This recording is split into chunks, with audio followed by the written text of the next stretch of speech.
Sin más dilación, vamos ya con la ponencia. Hoy tenemos el honor de recibir a Irene Lebrusan, doctora en Sociología y que ha sido investigadora en Harvard y asesora del Gobierno. Actualmente es coordinadora de investigación en el Centro Internacional sobre Envejecimiento, el CENIE, y profesora en la Universidad Autónoma de Madrid. Además, recientemente ha sido galardonada con la Medalla de Académica de Número en la Academia Joven de España. Durante los próximos minutos nos va a hablar sobre nuevas longevidades y cómo afronta ella el reto. Un fuerte aplauso para Irene.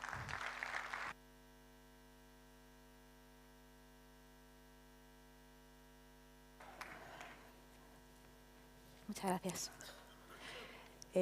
Bueno, buenos días a todos.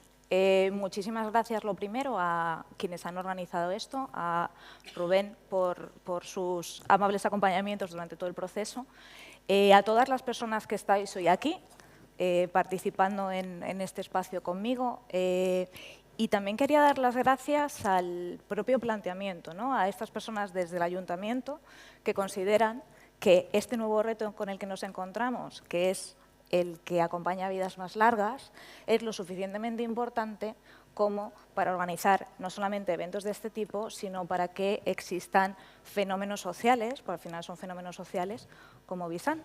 Algo que le comentaba hace un momento a alguna de las compañeras es que, bueno, mi pregunta inicial suele ser la de si las administraciones están preparadas para vidas más longevas, porque siempre, ¿no?, nos preguntamos, ¿estamos nosotros preparados para envejecer?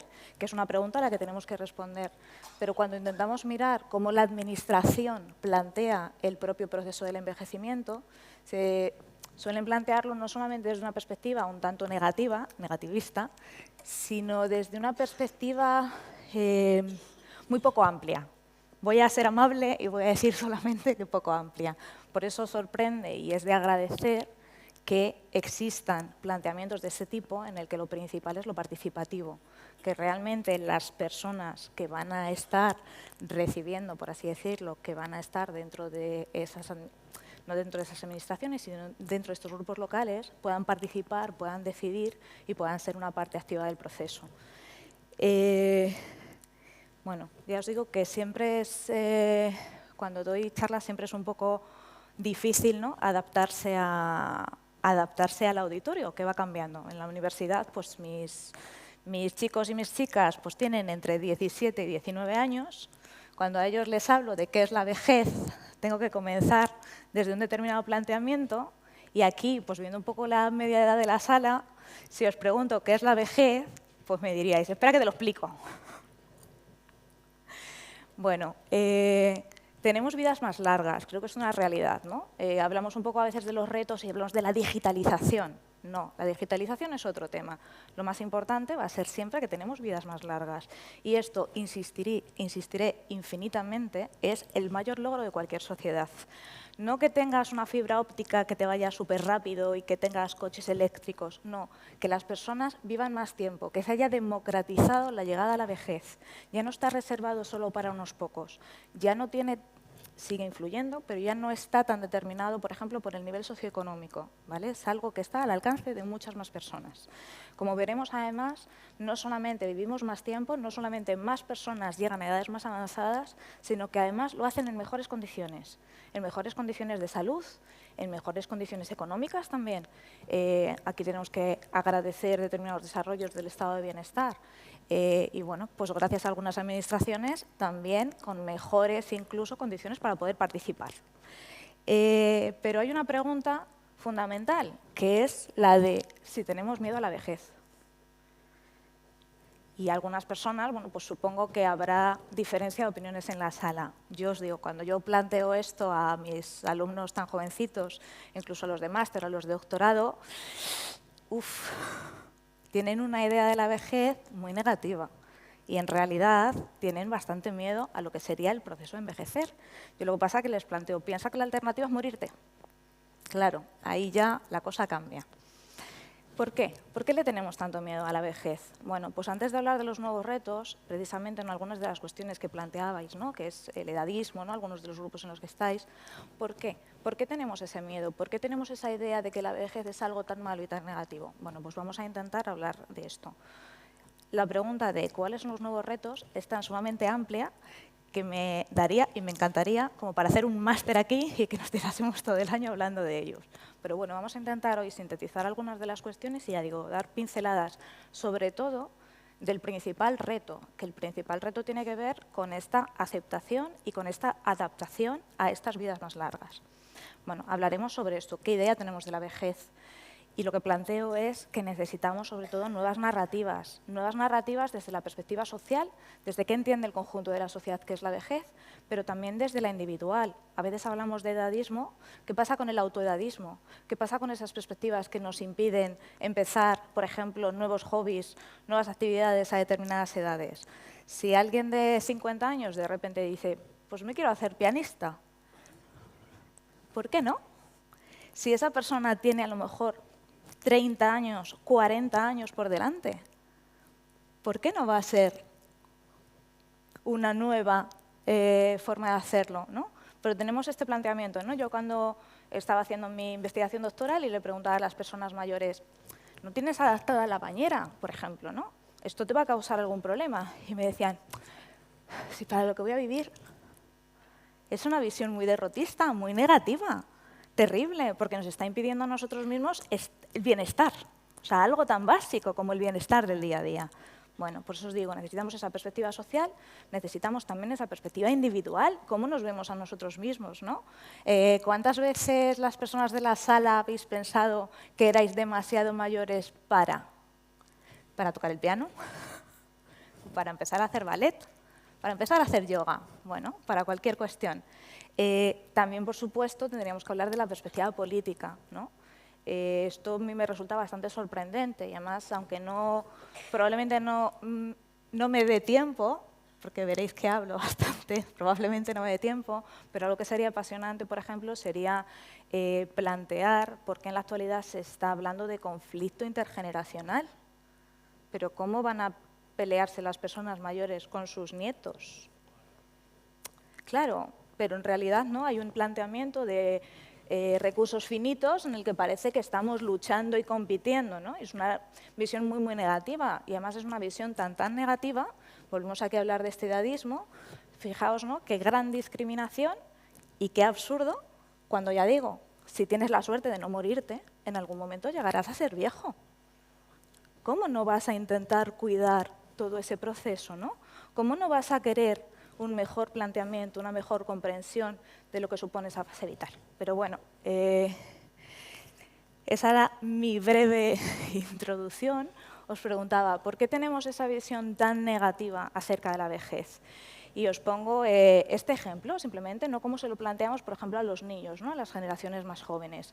A lo mejor algunas personas conocéis esta novela, esta película, es El castillo ambulante, ¿vale? La escribe Diana Jones en 1986, lo publica, y después se hace una película de animación japonesa en 2024. La hayáis visto o no, que está bien, si la queréis ver, pero lo que me interesa es el mensaje. El mensaje es que esta chica joven, Sophie, bueno, pues se dedica ya a sus cosas, es una sombrerera y en un momento determinado enfada a esta bruja, que es, no sé si la llaman la bruja del vertedero, algún nombre así de terrible. Bueno, pues esta señora se enfada con Sophie y entonces decide mandarle una maldición. ¿Y la maldición en qué consiste? En que envejezca rápidamente, en que se convierta en una persona muy mayor. Fijaos el simbolismo que tiene el que el castigo de Sophie por enfadar a esta hechicera, a esta bruja, sea pasar a ser una persona mayor. Cabe decir que en el momento en el que esta hechicera maldice a Sophie, ella tiene como 186 años, ¿no? Pero bueno, aún así creo que se entiende, ¿no? Ese planteamiento. La vejez se plantea, fijaos, en las novelas dirigidas a prácticamente niños, como una maldición, en el que de repente, pues Sophie, que era una chiquilla de 14, 15 años, empieza a tener demasiado calor, demasiado frío, está demasiado cansada, es demasiado lenta. Y en realidad todo tiene que ver con un simbolismo, que es que Sofía, como sombrerera, está atrapada. Perdonadme, os estoy haciendo el spoiler de la novela, os estoy contando. Pero lo que viene a decir es que Sofía está atrapada en una vida que no desea. De nuevo, un simbolismo, la vejez como algo que no se desea, como algo que nos atrapa, que no nos deja movernos. En definitiva, bueno, pues Sofía aparece como una persona dolorida, débil, vulnerable, ¿vale? Y podría decir, bueno, esto para niños. Vamos un poco más allá. ¿Qué otras visiones tenemos de la vejez? Bueno, vemos ahí al abuelo de los Simpson, no sé si le conocéis o no, imagino que sí. Vale, el abuelo de los Simpson, ¿cómo aparece representado? Como un señor que es muy pesado, que siempre está hablando de las mismas historias, que en realidad está aparcado todo el tiempo, no tiene un papel protagonista, ¿vale? Es una especie de apéndice. Otro personaje mayor que tenemos en Los Simpson, la señora loca de los gatos. La señora loca de los gatos, que en realidad es una mujer independiente que vive sola y a la que le gustan los animales. No, la presentan como la loca de los gatos, ¿vale? Un poco también, fijaos, el machismo que representa esta idea, ¿no? Eso de te vas a quedar sola con tus gatos bebiendo vino. Y tú dirías, pues qué bien. No. Otras visiones. Pensamos en, de nuevo, la visión que se le transmite a los niños. Hansel y Gretel. La malvada bruja de Hansel y Gretel era una malvada bruja muy vieja.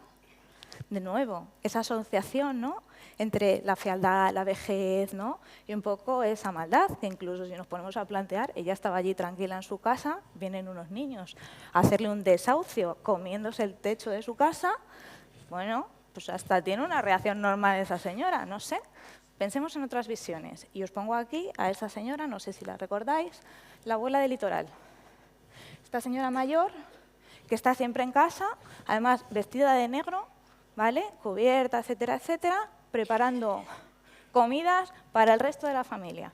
Esa es su función, el dar, el cuidar, el darse, ¿vale? No hay esa, ¿vale? No hay una... No sabemos qué hace esa señora en su tiempo libre, pero es que le queda muy poco si está todo el día haciendo fagadas de litoral. Fijaos un poco, ¿no?, cómo las visiones que tienen que ver más con esa independencia se plantean de una manera muy, muy negativa, y un poco la visión exaltada, pues la visión exaltada en positivo sería esta, ¿no?, la de esa persona mayor que se da a los demás, que después de haber cuidado a sus padres, a sus hijos, ahora cuida a sus nietos, por ejemplo. Vale. ¿Qué diferencia? Esta es una fotografía que ganó un concurso que hace CENIE cada año. Creo que lo ganó hace 2 años. ¿Qué diferencia tienen esas visiones anteriores con esta? Bueno, este tipo de imágenes o de expresiones, de comportamientos incluso, ¿no?, pues en realidad esa relación tan sana que tiene con su cuerpo. En personas mucho más jóvenes no nos llamarían tanto la atención, pero cuando lo hace una persona mayor llama tanto la atención como para ganar un concurso de fotografía. ¿Por qué tenemos nosotros mismos esta visión tan negativa de la vejez, ¿no? ¿Por qué este miedo a envejecer? Entonces, bueno, os pongo el paralelismo con, por ejemplo, una planta. Vamos a hablar de socialización, sociología pura. Se supone que, bueno, todas aquellas cosas vivas nacen, crecen, se reproducen y mueren. Esto lo habéis oído muchas veces. Bueno, pues con esto, que se aplica sobre todo a las plantas, vamos a decir, los animales, etcétera, etcétera, también nos lo aplicamos a nosotros. La imagen que tenéis abajo del todo, en la que veis esos niños ahí en la escuela aprendiendo, sería la socialización primaria. Durante la socialización es el proceso que dura toda la vida en el que aprendemos normas. Aprendemos normas que nos ayudan a sobrevivir en realidad en un contexto determinado. Imaginad, pues las personas que habéis tenido hijas e hijos, pues cómo les habéis enseñado cuestiones muy, muy básicas, cuando tenían entre 0 y 3 años. ¿No? El ser humano es social por naturaleza, necesita otras personas para sobrevivir. En casa les enseñamos las cuestiones más básicas. Cuando van al colegio comienza su socialización secundaria y empiezan a aprender una serie de normas específicas que les permiten sobrevivir en ese grupo. Hay niños que de repente se dan cuenta de que existen otros niños como ellos, porque no han tenido, por ejemplo, ¿no?, ese tipo de relaciones. Bueno, imaginaos ese tipo de cuestiones. Pero ya os digo, sobre todo es un aprendizaje que dura toda la vida. Pensad, desde vuestra infancia hasta este momento, ¿Para qué os han preparado? Y yo os hago la reinterpretación de lo que no me estáis diciendo. Bueno, primero fuimos al colegio o similares, ¿no? Aprendemos una serie de cuestiones. ¿Para qué nos estaban preparando? Colegio, instituto, quienes fueseis a la universidad por la universidad. ¿Para qué nos estaba preparando? Para el mercado laboral, para producir. Entonces, pasamos los primeros años de nuestra vida preparándonos para lo que vamos a hacer después. Luego nos tiramos un amplio periodo de nuestra vida produciendo. Sistema productivo, mercado de trabajo. ¿Y cómo nos preparan para lo que viene después? Para eso ya no hay socialización. Nadie nos prepara para lo que significa la vejez, para lo que implica la vejez. Algunos autores le llaman el rol sin rol, porque de repente parece que nos quedamos vacíos de funciones.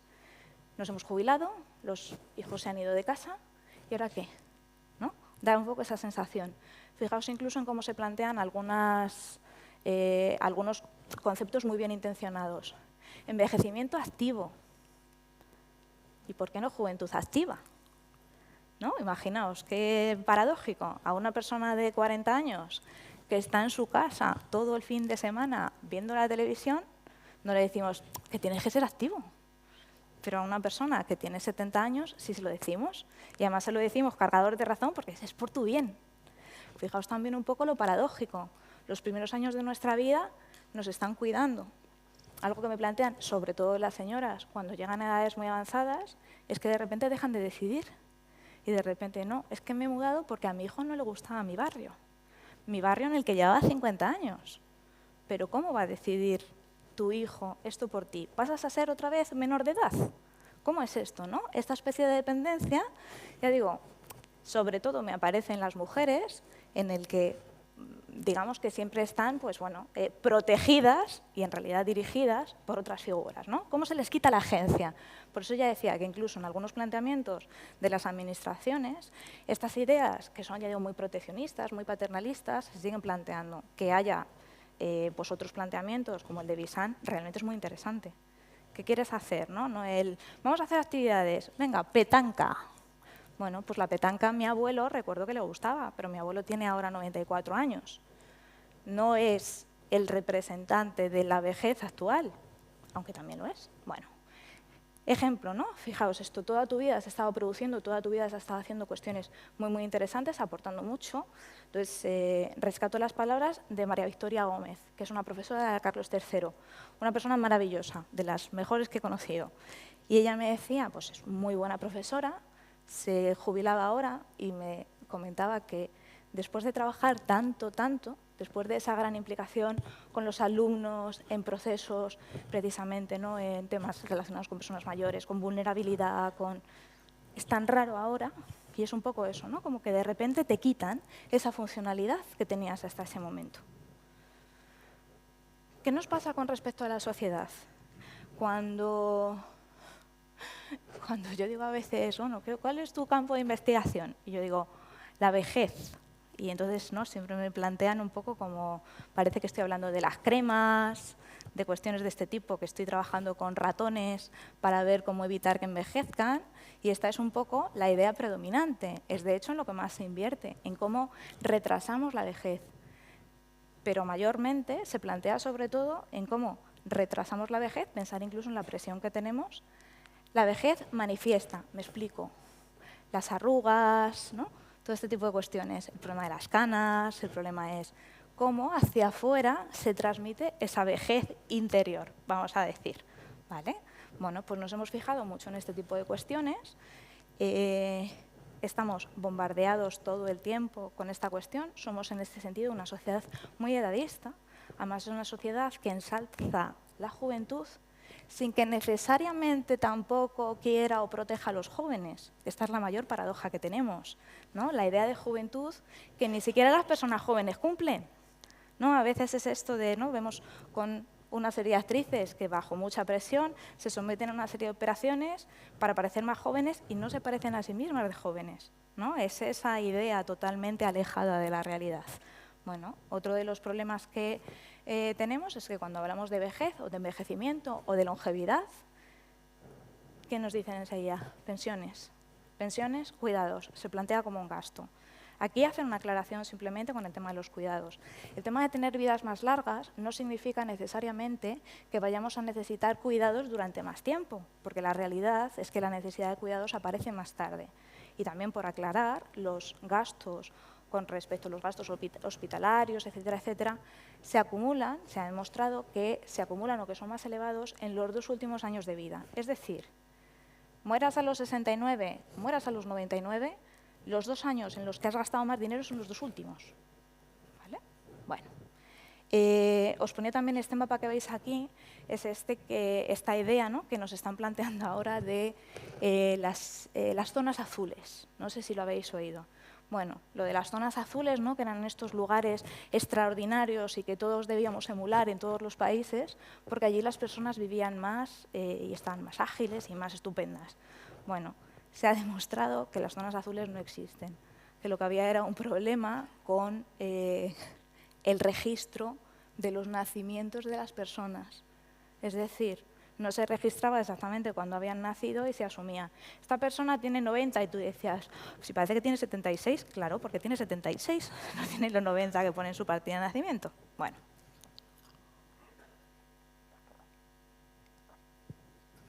Más problemas. Esto simplemente, si nos metemos en Internet y metemos esto de envejecimiento, pues me sale este gráfico que plantea dónde es mayor el problema del envejecimiento. Ya la asociación, inmediatamente, envejecimiento, vejez, longevidad, como un problema.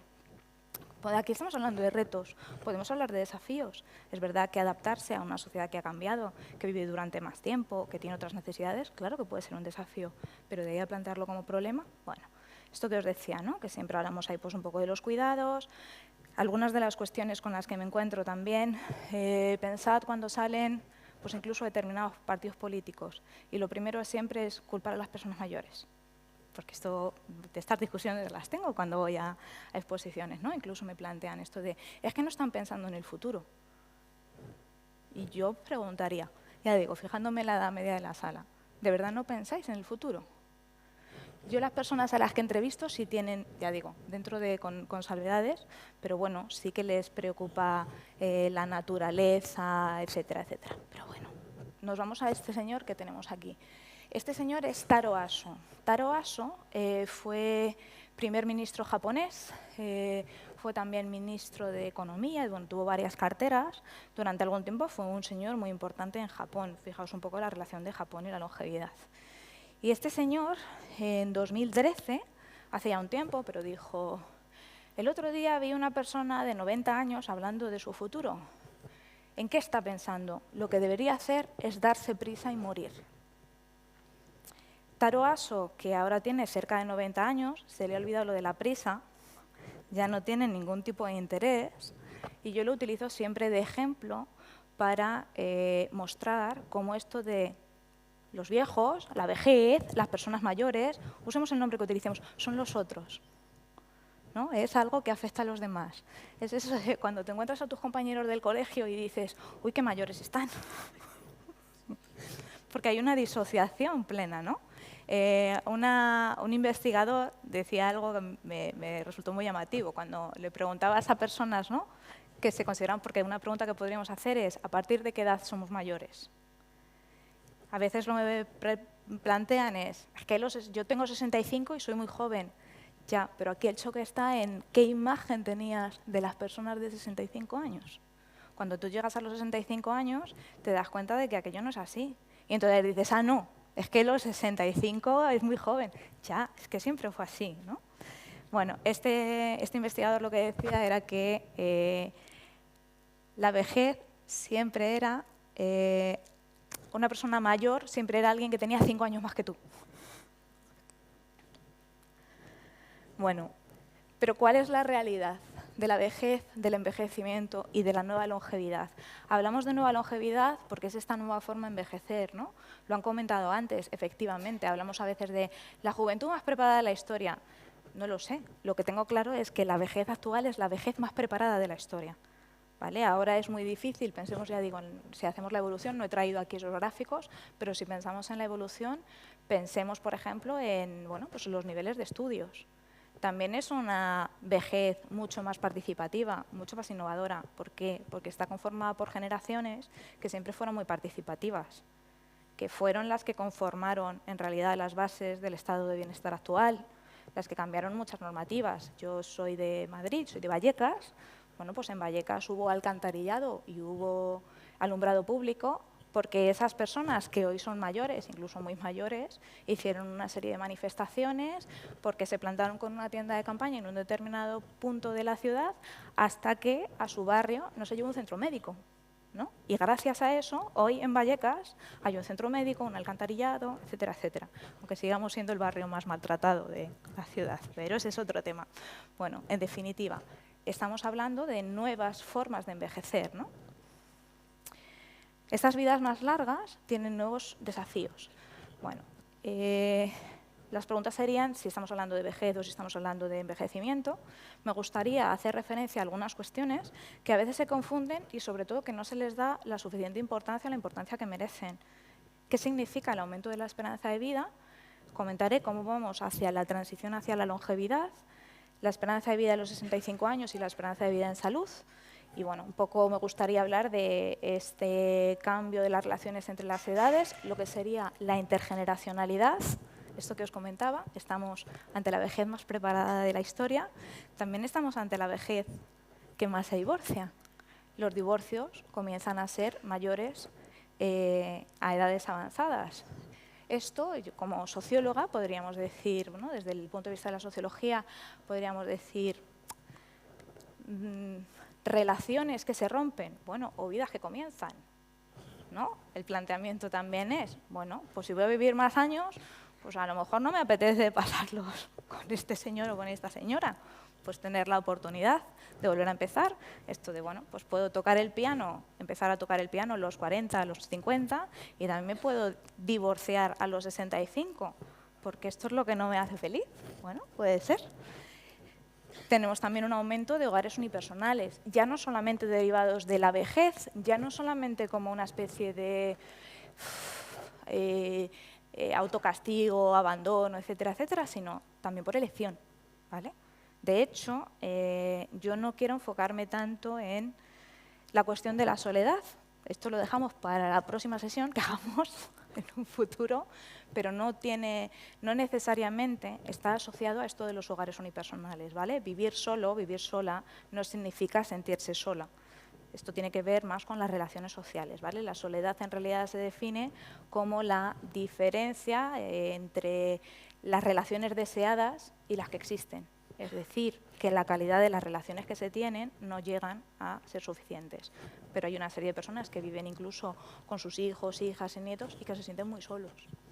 Pues esto que os decía, ¿no? El abuelo de los Simpson, que al final está apartado, totalmente fuera de las actividades, etcétera, etcétera. Bueno, cuando hablamos de envejecimiento demográfico y a veces se plantea como algo tan negativo como esto de, bueno, pues en 2050 una de cada 3 personas tendrá más de 65 años. Y en algunos lugares esto se plantea como algo negativo. Claro, me lo suele plantear la gente que digo, tú te das cuenta de que para entonces, para 2050, tú tendrás esos 65 años o cerca. ¿Estás planeando morirte antes? Claro. Bueno, cuando hablamos de envejecimiento demográfico, hablamos de la relación entre la base de la pirámide, es una pirámide de población, pues entre la base de la pirámide y la parte más alta. ¿Qué es lo que sucede, ¿no? Algo que han comentado antes los compañeros, creo que lo comentó Quique. Lo que serían si veis la zona media, ¿vale? Es la que va a envejecer, es la que va a entrar en ese club selecto de la vejez a la que llegan las personas lo suficientemente afortunadas como para vivir tanto, ¿no? Bueno, pues un poco es lo que se plantea. ¿Qué sucede con la esperanza de vida? Cuando hablamos de que la esperanza de vida ha aumentado, no significa solo que las personas mayores vivan más años. También significa que las personas más jóvenes mueren menos. Esto se nos olvida. Pero en realidad el gran avance, ¿no? Lo que más ha contribuido al aumento de la esperanza de vida es que la mortalidad infantojuvenil es muy baja en España. En Estados Unidos, a pesar de que son, bueno, pues un país más rico que nosotros, la esperanza de vida ha disminuido. La esperanza ha disminuido porque, entre otras cosas, por ejemplo, ha aumentado la mortalidad entre las mujeres que van a dar a luz. Fijaos, ¿no?, lo que significa también, vamos aquí a reclamar estado de bienestar, lo que significa recortar en servicios, lo que significa recortar en servicios sanitarios. La mortalidad de los bebés también es más elevada. Bueno, pues esto es uno de los principales motivos por el que la esperanza de vida está disminuyendo. Pero en España no solamente se ha producido, ya digo, esta ganancia porque los más jóvenes mueren menos, sino también porque se ha producido una ganancia de vida a edades avanzadas. Entonces, aquí únicamente cogemos el pico de la pirámide, mayores de 65 años hasta los 90. Bueno, conclusiones claras que podríamos sacar es que las mujeres vivimos más. Sí, la esperanza de vida de las mujeres es bastante más elevada. Aquí vemos, por ejemplo, la evolución de la esperanza de vida. Como están muy chiquititos, bueno, empezamos los datos que tenemos en España, comienzan en 1975, los últimos que he presentado ahí son de 2022. ¿Veis esa bajada, ese piquito que tiene que ver, como imaginaréis, con el COVID? Efectivamente, la esperanza de vida baja en ese momento porque hay una mayor mortalidad. La esperanza de vida en realidad se calcula a través de la supervivencia de las diferentes cohortes que serían, ¿no?, los que nacen en cada uno de esos años. Bueno. Pero, bueno, a veces vivimos más, pero vivimos en peores condiciones físicas. Pues no es verdad, no es cierto, ¿vale? Si vemos, por ejemplo, en este gráfico, es una comparativa entre 2015 y 2022, diversos países de Europa, ¿vale? Y nos está hablando de los años de vida en salud. No sé si lo veréis, tenemos a España, no sé si tiene puntero o no, bueno, perdonadme. Vemos a España por ahí, no sé si lo veis, Spain por ahí. Bueno, lo que vemos es que hemos mejorado, ¿vale? Pero sobre todo que tanto la esperanza de vida, como la esperanza de vida en salud, es decir, los años que espera una población vivir sin problemas físicos, etcétera, etcétera, son también cada vez mayores, ¿vale? Seguimos mejorando. Hay otros países, por ejemplo, Portugal, donde no es así. La esperanza de vida en Portugal para las mujeres es mayor que para los hombres, pero la esperanza de vida en salud para ellas es más bajo que para ellos, ¿vale? Sí que hay una gran desigualdad. Entonces, bueno, también podríamos decir que no es algo positivo, porque si quiero vivir más años, quiero vivirlo, pues eso, sin discapacidades, sobre todo sin discapacidades que interrumpan mis actividades básicas de la vida diaria. Bueno, pues lo que vemos es que, a pesar de algo que probablemente oigáis en prensa sobre este tema, sí que estamos mejor. Voy a vigilar la hora, vale, que yo sé que hablo mucho. Vivimos más tiempo. ¿Qué significa esto de que vivamos más tiempo? Cuando hablamos de los nuevos retos que enfrenta la sociedad, bueno, pues significa que, por ejemplo, ahora mismo en España, cuando mire el dato, la persona más mayor en España tenía 116 años. No sé qué ha pasado en estos últimos meses, esperemos que esa señora siga, porque es una señora, pero significa, imaginaos, ¿no?, qué gran logro, ¿no?, y qué desafío también, que tengamos conviviendo a personas recién nacidas y a personas que tienen más de 100 años, ¿no?, a los supercentenarios. Significa que generaciones que además son más numerosas, ya digo, sobre todo porque más personas, llegan a edades más avanzadas, ya digo, generaciones más numerosas, conviven durante más tiempo. Es verdad que sucede otro fenómeno. Sabéis que tenemos una natalidad cada vez más baja.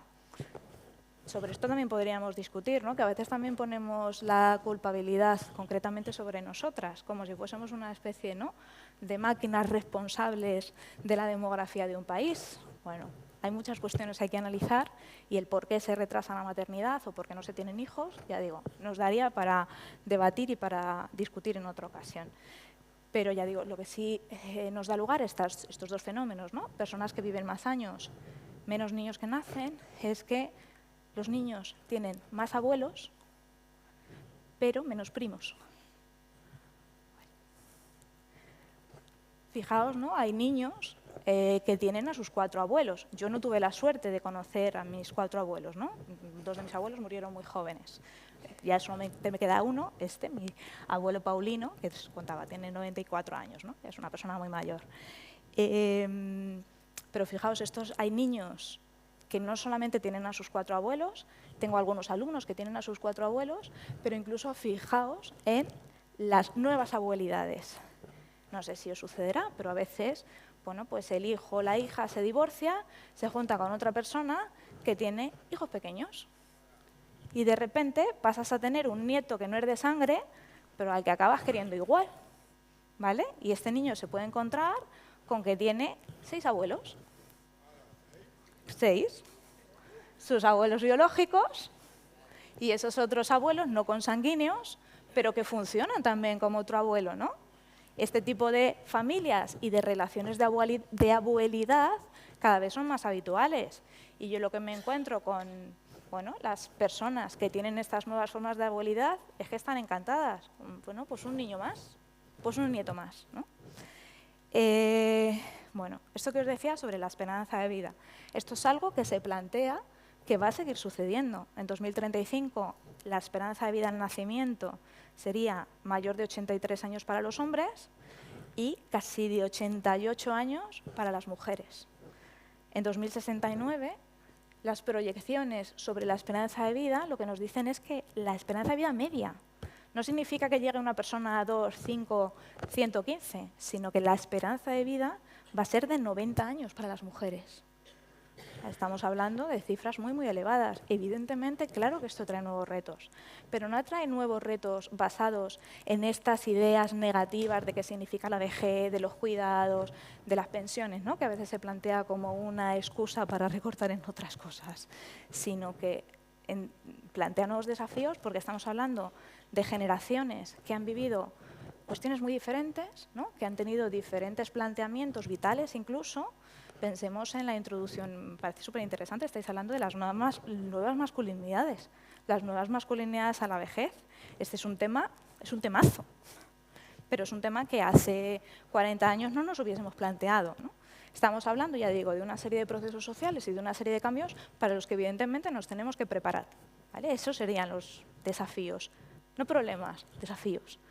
Y esto que os decía, hay que insistir muchísimo en ello, ¿no? Creo que no insistimos lo suficiente y creo que no lo recordamos lo suficiente, ¿no? Cuando hablamos del aumento de la esperanza de vida, en realidad estamos hablando de la democratización de la vejez.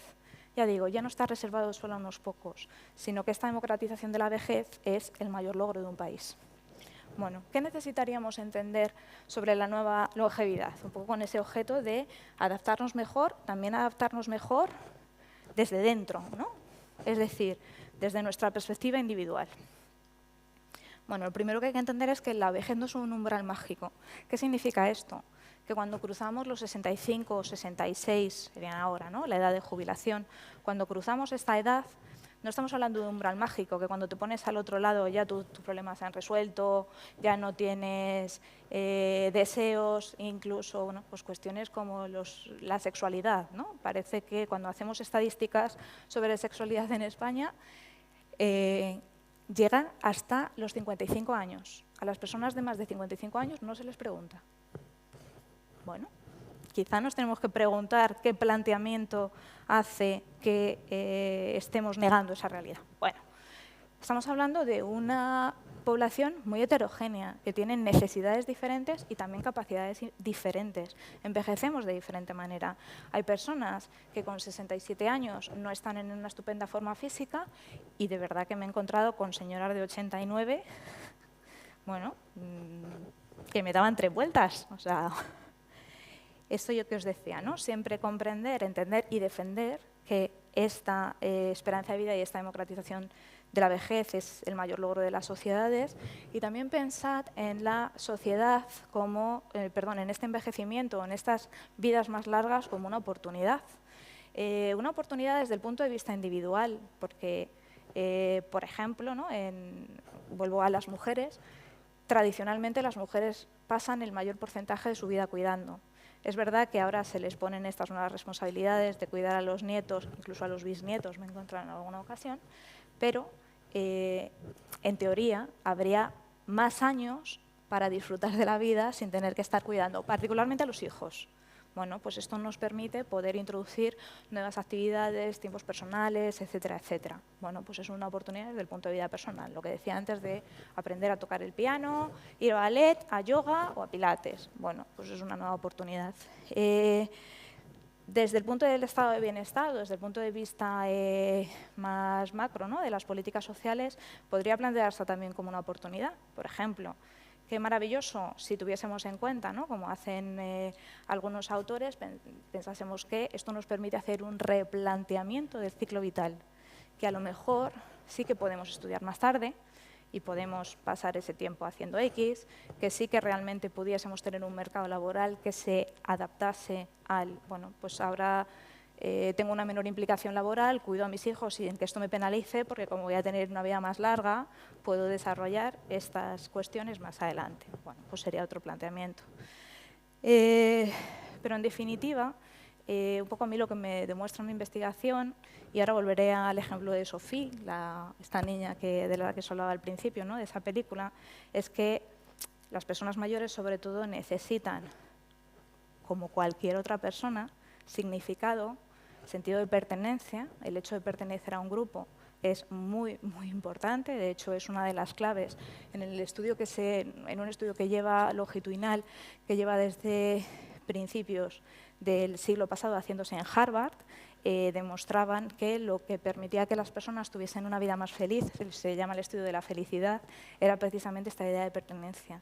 En un primer momento lo plantearon como el hecho de estar casado, más en un primer momento solamente lo hacían con señores, luego ya empezaron a meter señoras, pero luego se dieron cuenta de que no era tanto el estar casado como la idea de pertenecer, la idea de tener un grupo, porque aquí, insisto, los seres humanos somos seres sociales y necesitamos a los otros.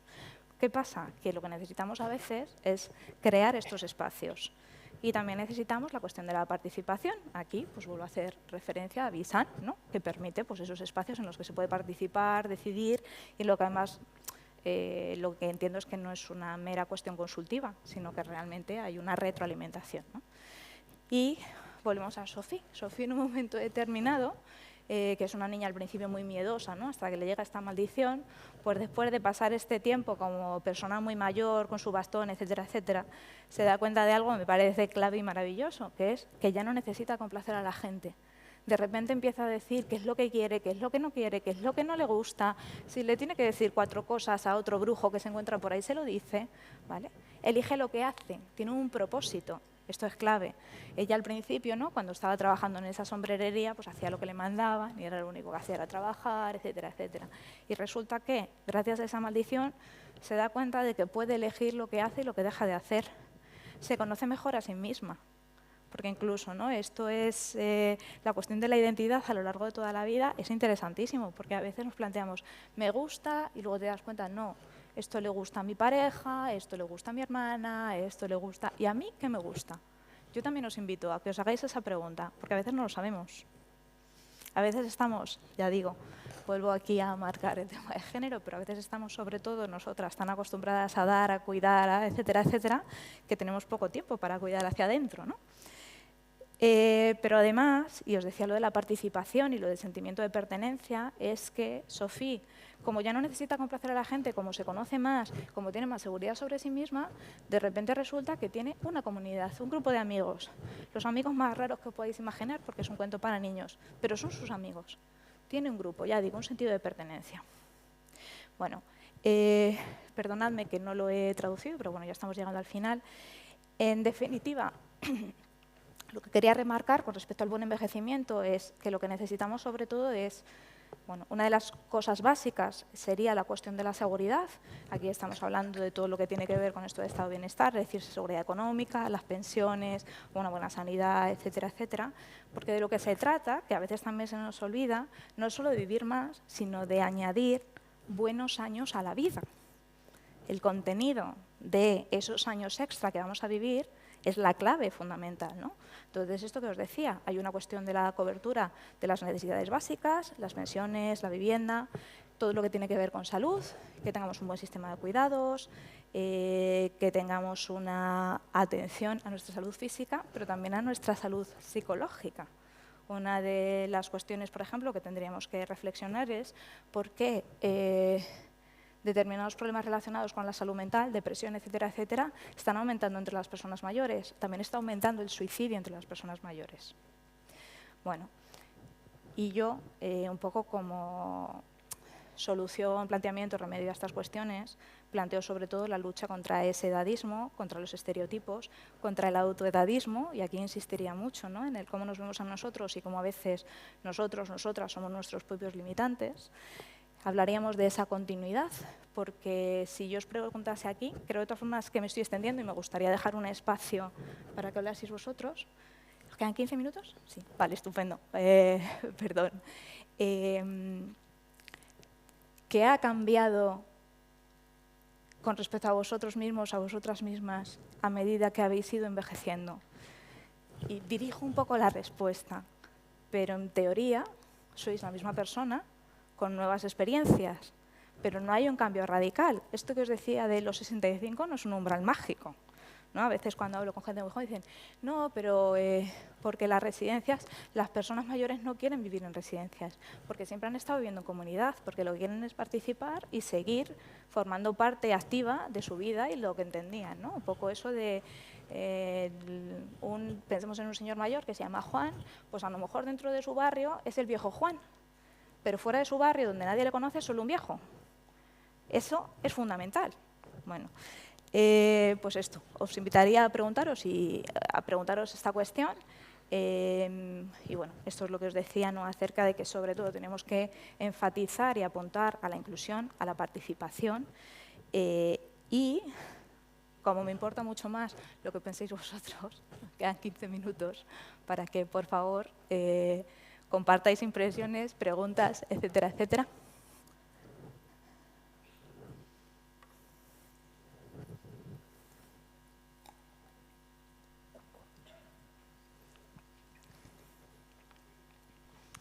Vale, si alguien tiene alguna pregunta, puede levantar la mano y le damos la palabra.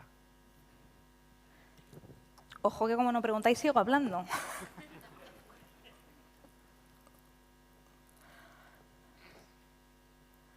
A mí de verdad me gustaría conocer esta perspectiva, ¿no? Esto de cómo planteáis o cómo habéis experimentado vosotros ese supuesto paso a la vejez. Porque además también hay una cuestión, ¿cuándo empieza? ¿No? El proceso de envejecer es un proceso continuo. Empieza en realidad, hay algunos autores que dicen que desde que nacemos, no estoy de acuerdo porque hay una maduración, un crecimiento y demás, pero a lo mejor a partir de los 20 años sí que comienza, ¿no?, ese proceso de envejecimiento.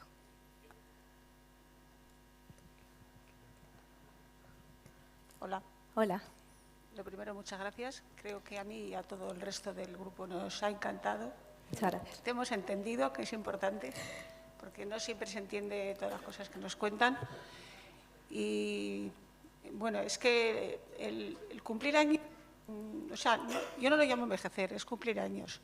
Añadir años a tu vida personal, procurando que sea mejor. Yo creo que lo conseguimos. Has dicho una cosa que tienes mucha razón, y a mí oí una vez una frase que lo digo mucho porque a mí hizo mucha gracia. Dice, es que cada vez encuentro más gente mayor que antes era de mi edad. Yo creo que eso es verdad. ¿Os lo parece? Bueno, en algunas ocasiones puede incluso ser cierto, ¿no? Cada vez nos preocupamos menos de problemas que puedan pasar el día de mañana, porque vamos aprendiendo que no sirve de nada preocuparse por lo que va a pasar, porque va a pasar lo mismo, y si no va a pasar, ¿para qué te vas a preocupar? ¿No?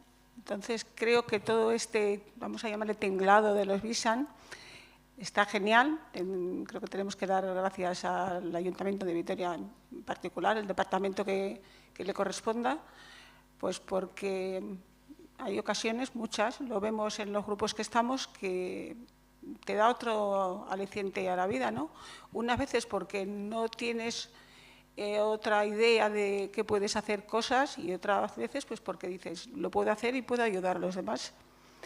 Con lo cual, en general, unos con otros nos vamos ayudando, vamos aprendiendo y al final todo lo que vosotros estudiáis pues es lo que va pasando por la vida de toda la gente, ¿no? Pero pocas veces me he encontrado con gente que lo explique tan bien como tú. Muchas gracias. Muchas gracias.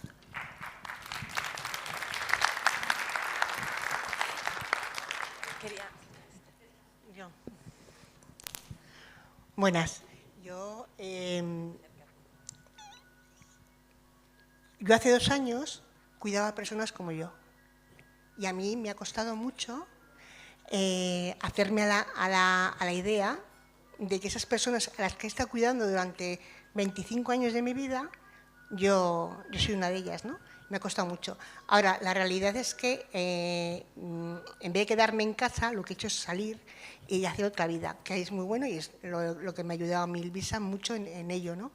Entonces sí que lo que cuentas está muy interesante, pero también hay algo importante, que es que necesitamos la ayuda de las instituciones, que hay un problema bastante fuerte porque como todo, al final, todo está en el dinero. Yo he trabajado en residencias y sé lo que es.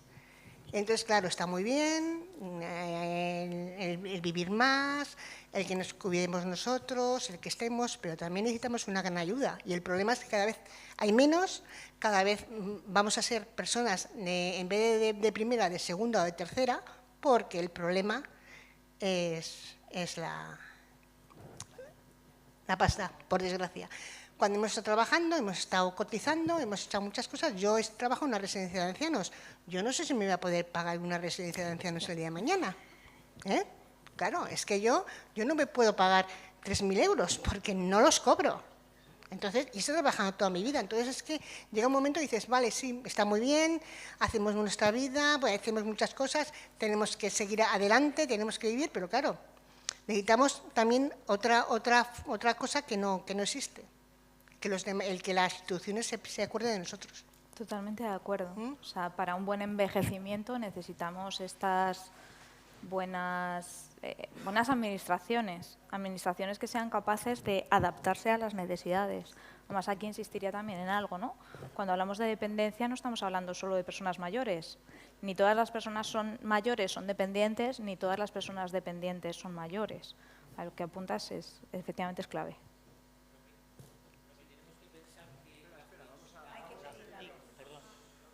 Casi no me hace falta, seguramente.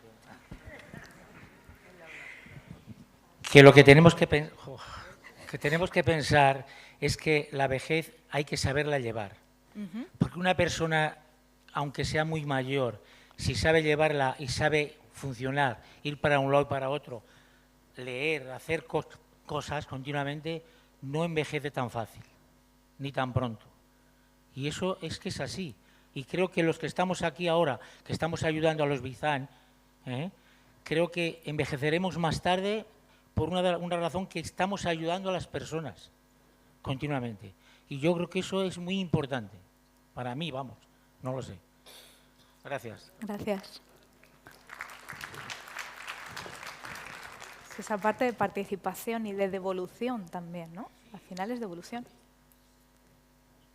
Hola, buenos días. Estamos hablando de que la vejez, que estamos mejor preparados, que estamos físicamente incluso mejor, pero yo hago una reflexión. ¿Aceptamos también las limitaciones que nos llegan? Porque luego hay muchas veces que yo pienso que nos queremos imponer. Hay que saber admitir también las limitaciones que física y mentalmente tenemos.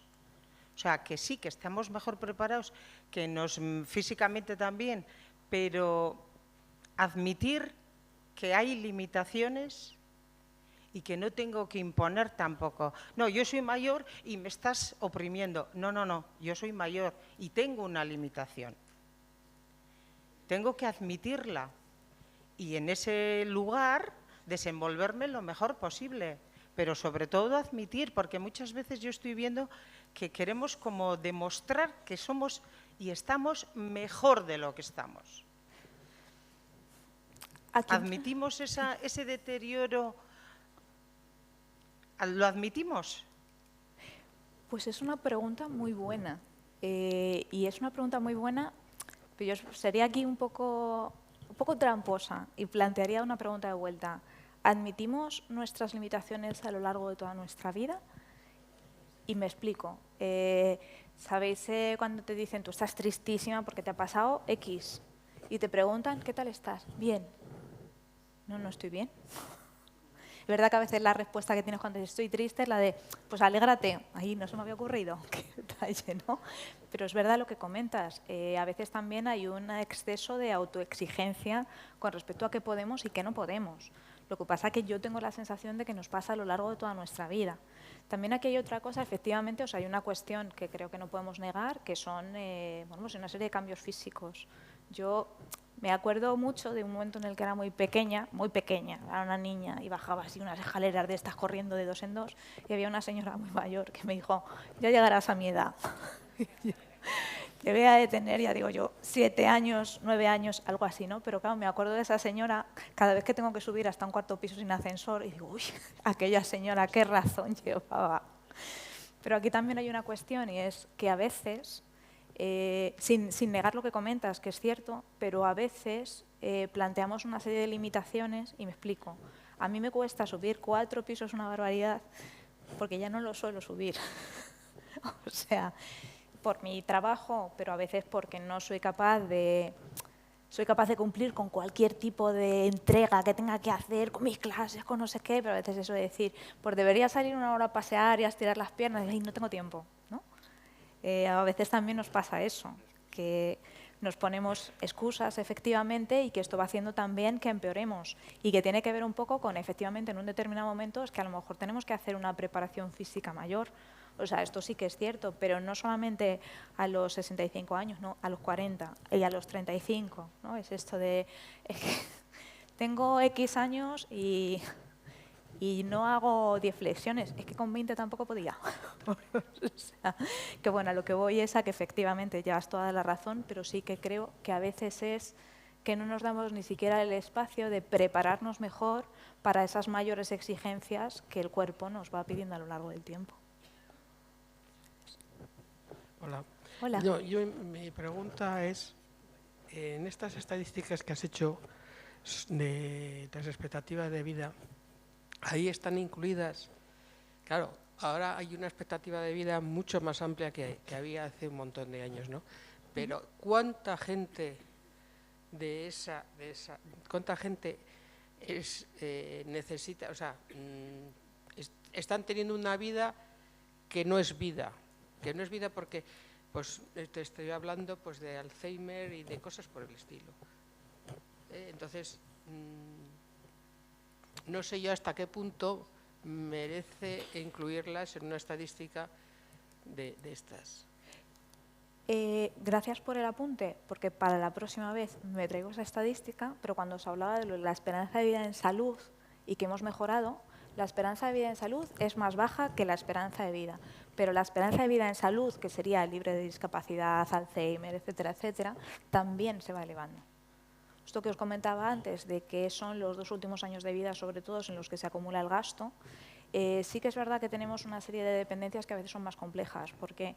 Porque precisamente como la esperanza de vida también ha aumentado en personas que tienen dependencia, ojo que cuando hablamos de dependencia también hay cuestiones muy diferentes. O sea que bueno, hay personas que pueden estar impedidas, pero que no necesariamente, ¿no? Con una pequeña ayuda pueden seguir adelante. Yo he trabajado en sanidad, entonces había veces que dices, es que a esta gente y también a nivel personal, con estas discapacidades se están haciendo muchas cosas que estás alargando la vida a gente que si pudiesen decir te dirían no me pongas en esa estadística. Ese ya es otro tema complicado, interesante, pero ese es otro melón en el que no nos vamos a meter, que no nos da tiempo. Pero lo que planteas es interesante, desde luego.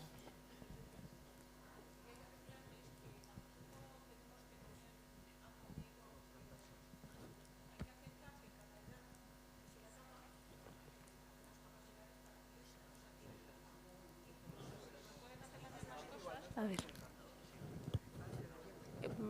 Perdón, decía que el hecho de cumplir años no implica necesariamente que tengamos que pensar que hay cosas que no podemos hacer.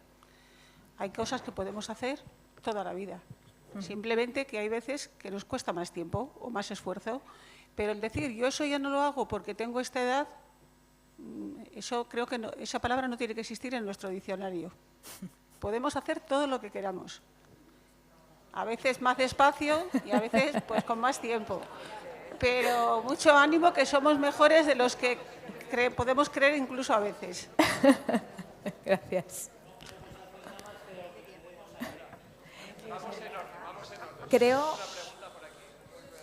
Creo que tenemos tiempo para una pregunta más, si no me equivoco. ¿Sí? Hola, no sé. buenos días, Irene. Soy yo, aquí. Vale. Buenos días, Irene. Gracias por tu ponencia. Bueno, yo no es una pregunta. Todo lo que has expuesto me parece que está muy bien. No creo en las estadísticas. Lo que sí creo que yo tengo 65 años, 66, ya no me acuerdo. Ya he perdido hasta la cuenta, ¿no? 66 años tengo, en septiembre.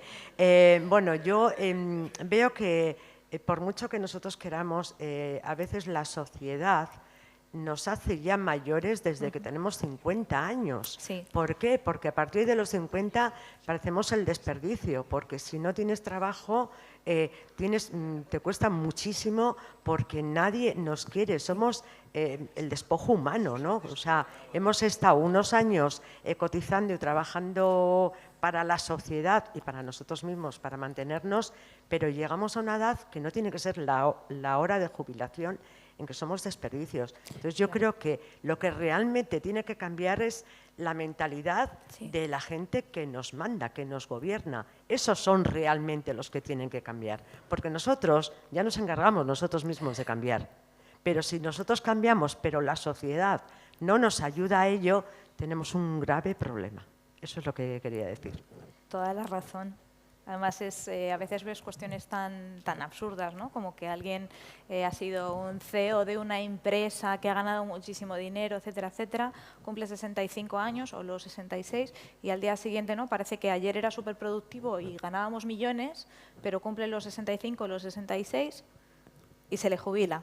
Incluso a veces un poco esto, hay personas que no quieren jubilarse, quieren una adaptación, porque aquí, claro, tenemos un mercado laboral que a veces no nos deja vivir, pero hay veces que dices, a mí mi trabajo me gusta, si tuviese mejores horarios o pudiese, ¿no? Pues ir 4 días en vez de 5, yo qué sé, ¿no? Lo que se nos ocurra.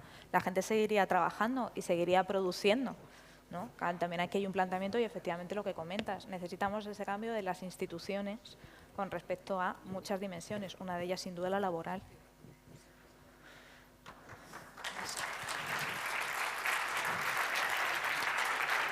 Bueno, ha costado abrir el turno de preguntas, pero bueno, ha servido, ¿eh? Se ve que os vais animando. Ya sé que muchos queréis comentar alguna cosa, pero el tiempo que tenemos es el que es, ¿vale? Una brevísima última pregunta, ¿vale? Que lleva pidiéndome la palabra Aurora un tiempo, y ya con esto, lo siento, pero ya tenemos que cerrar, ¿vale? Entonces, la última pregunta ya para Aurora y nada, ya cerramos con esto. Bueno, yo darte las gracias y lo mío no es una pregunta. Yo creo que la vejez no tiene nada que ver ni las instituciones, ni el gobierno, ni nada. Es cada persona, ni los demás. O sea, cada persona es si sabemos o no envejecer. Claro, es muy bonito decirlo, pero no. El envejecer está aquí. Yo sigo estando muy activa, siempre, pero no estoy conforme como voy envejeciendo. O sea, yo me miro en el espejo y no me gusto. Y siempre para mí la vida... Bueno, por ejemplo, mi vida es la naturaleza. Siempre he sido montañera, he sido esquiadora. O sea, ahora es que no puedo ni voy a poder. Entonces, eso es un trauma y eso no hay quien te lo quite. Y aunque hagas otras cosas, porque yo sigo siendo activa y sigo estando activa las 24 horas del día o siempre que puedo, pero el envejecer, para mí, es tristísimo. Yo oigo a personas que dicen, ¡ay, pues las arrugas son bellas! Pues mira, todo es para ti. O sea, no. Psíquicamente cuesta, por lo menos a mí me está costando muchísimo. Y hay gente, Mónica mismo muchas veces me dice, es que no te haces a la idea de envejecer, pues no. Y creo que no me voy a hacer nunca. Eso no quita para que haga cosas, ¿eh? Y siga estando activa. Y en cuanto me dicen algo, ahí estoy, porque me apunto a todas. Pero eso no quita para que no me guste envejecer. Ni que a nadie se le ocurra llamarme vieja, porque no lo admito. Muchísimas gracias. Gracias, Aurora.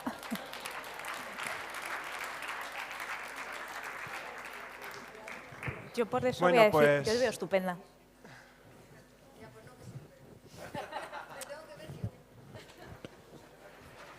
Nada, que muchas gracias, Irene. Un fuerte aplauso para ella.